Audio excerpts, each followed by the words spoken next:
नाशिकच्या डोंगराळे इथल्या घटनेचा छत्रपती संभाजीनगरमध्ये सोनार समाजाकडून निषेध, तर शहरातील क्रांती चौकात निषेध मोर्चा, आरोपीला फाशी देण्याची मोर्चातून मागणी।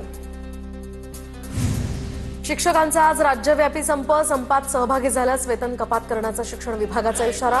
शिक्षकांच्या संपाला पवारांच्या राष्ट्रवादी पदवीधर संघटनेचाही पाठिंबा। कोल्हापुरात टीईटी सक्ती विरोधात काढलेल्या मोर्चावेळी शिक्षक आणि पोलिसांमध्ये वाद, तर जिल्हाधिकारी कार्यालयासमोर हा वाद झाल्याची माहिती। जिल्हाधिकारी कार्यालयामध्ये सोडण्याच्या कारणामुळे हा वाद झाला।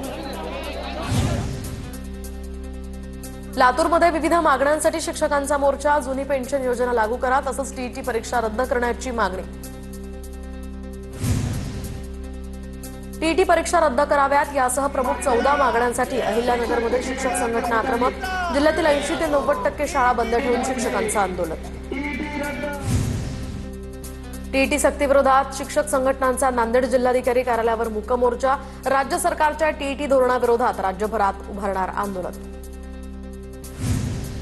सोलापूरमध्ये शिक्षकांचं काम बंद आंदोलन। सुप्रीम कोर्टानं दिलेल्या टीईटी सक्तीच्या निर्णयाला राज्य सरकारनं पुनर्विचार याचिका दाखल करावी, शिक्षकांची मागणी। तर शिक्षकांच्या या आंदोलनामुळे शाळांमध्ये शुकशुकाट।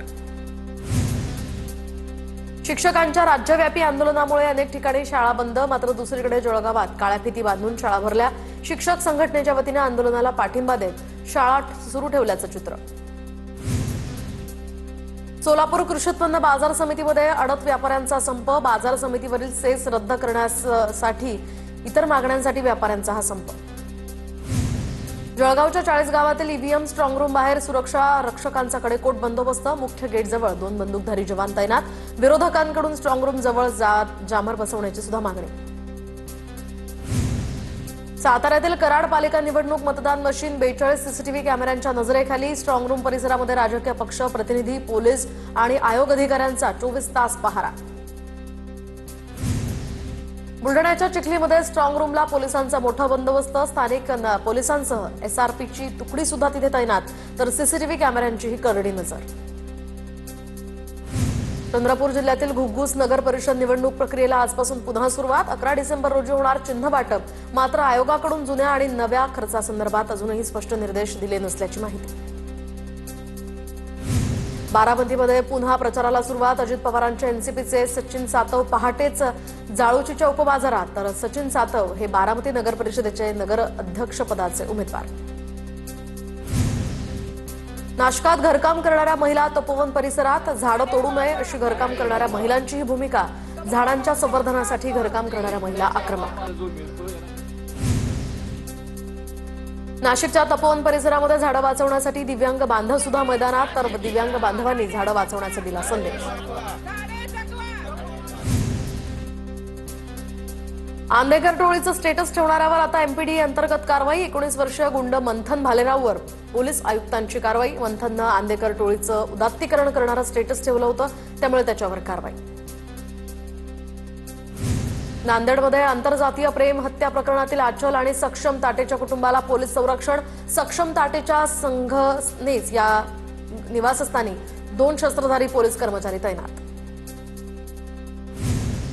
माढ्याच्या तडवळे गावातील शिवरस्ता खुला करण्याच्या गावकऱ्यांच्या मागणीला अखेर यश, तर रस्त्याच्या मागणीसाठी गावकऱ्यांचं सुरू होतं उपोषण।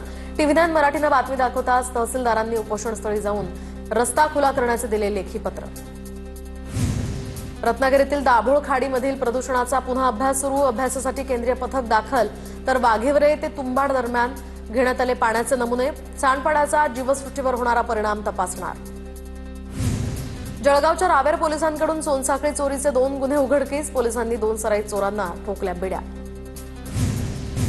गोपीनाथ मुंडे शेतकरी अपघात सुरक्षा सानुग्रह योजनेचा लाभ आता महाडीबीटी पोर्टलद्वारे थेट ऑनलाईन मिळणार। शेतकऱ्यांना तात्काळ मदत पोहोचवण्यासाठी कृषीमंत्री दत्तात्रय भरणे यांची माहिती। जळगावच्या केळीला मध्य प्रदेशच्या बऱ्हाणपूर बाजार समितीमध्ये 1000 रुपये प्रति क्विंटलचा दर, पण खानदेशातील बाजार समितीमध्ये केळीला प्रति क्विंटल केवळ 300 रुपयांचा दर।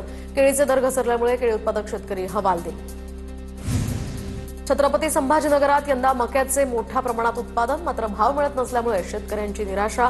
केंद्र सरकारनं जाहीर केलेला एमएसपी 2400 रुपये, तर प्रत्यक्षात व्यापाऱ्यांकडून फक्त 1000 ते 1400 रुपयांना मका खरेदी होतीये। धुळ्यात वाढवलेल्या थंडीचा सध्या भाजीपाल्यावर परिणाम। त्याचा फटका. तर धुळे कृषी उत्पन्न बाजार समितीमध्ये टोमॅटोला प्रति कॅरेट 1000 रुपयांचा दर. गेल्या आठवड्यात 400 ते 500 रुपये कॅरेट मिळणारा हा टोमॅटो आता 1000 रुपयांवर असल्यामुळे सर्वसामान्यांच्या खिशाला मोठी कात्री. नाफेड मार्फत सोयाबीन खरेदीसाठी नोंदणी झाल्यानंतर सुद्धा प्रत्यक्ष खरेदी नाही. वाशिममध्ये शेतकरी संकटात. सोयाबीनला प्रति क्विंटल 5328 रुपयांचा हमीभाव. मात्र नाफेड खरेदी लांबणीवर पडल्यामुळे शेतकऱ्यांना मोठा फटका. डिसेंबर महिना येऊन सुद्धा अद्यापही धान खरेदीला सुरुवात न झाल्यामुळे शेतकरी चिंतेत. शासकीय धान खरेदी केंद्रावर हमीभावानं धानाची विक्री करण्यासाठी 65,000 शेतकऱ्यांची नोंदणी. मात्र पोर्टलमध्ये सातत्यानं अडचणी येत असल्यामुळे शेतकऱ्यांची कोंडी कायम. महाबळेश्वरमध्ये स्ट्रॉबेरीच्या उत्पादनात घट. ढगाळ वातावरण, दाट धुके आणि थंडीचं प्रमाण कमी झाल्यामुळे उत्पादनात घट. अनेक शेतकऱ्यांचं यामुळे नुकसान. जळगावमध्ये अनेक ठिकाणी बोगस बियाणं दिल्याचा प्रकार समोर. बोगस बियाण्यांमुळे शेतात पिकं उगवली नाहीत तर धामणदे, बेलखेड या शिवारातील पिकांचं मोठं नुकसान. नाशिकच्या बाजारात थंडीच्या दिवसामध्ये सुक्या मेव्याला मागणी वाढली. मागणी वाढल्यामुळे सुक्या मेव्याच्या किंमतीमध्ये वाढ. सुक्या मेव्याचे दर आता सध्या सामान्यांच्या आवाक्याबाहेरच. वर्ध्याच्या कुरझडी या परिसरात रोही आणि रानडुकराचा हैदोस. दरम्यान महेश भोयर यांच्या 3 एकरातील तुरीचं पीक उद्ध्वस्त. वन्य प्राण्यांचा बंदोबस्त करून नुकसान भरपाई द्यावी, शेतकऱ्याची मागणी. पुणे शहरात बिबट्याचा वावर. पाषाण सुतारवाडीमध्ये काल रात्री